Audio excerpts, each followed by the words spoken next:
Okay, welcome. Today I'm going to be talking about what to do when you meditate and you start to fall asleep and you start to nod off. I'm going to share with you a few different ideas for how to be and stay more awake. Okay, enjoy. So today I'm going to be talking about when you meditate and you start to feel drowsy or you start to nod off.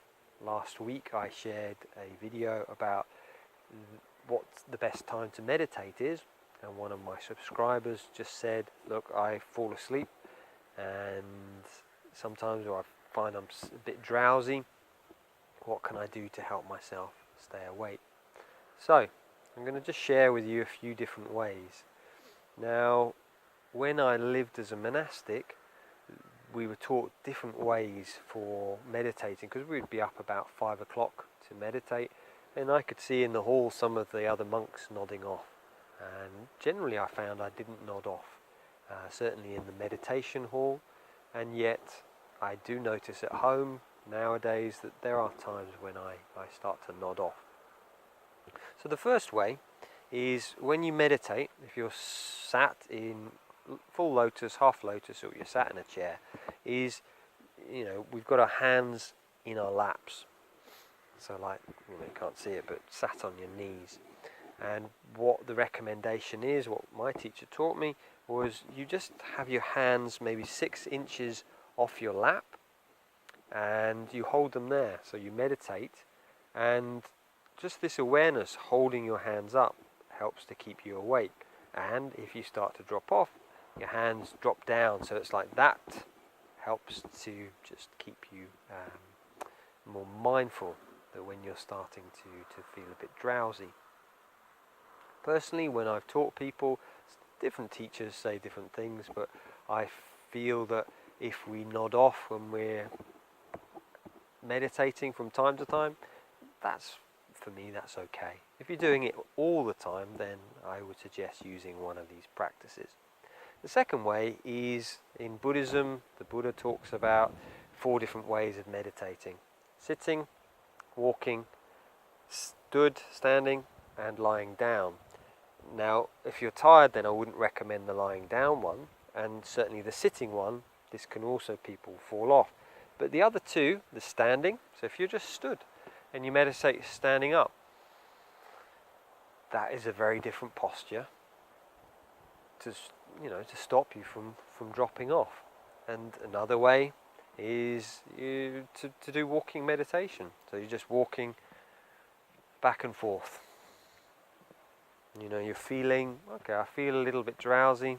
I'm going to get up from my cushion and I'm going to start walking back and forth.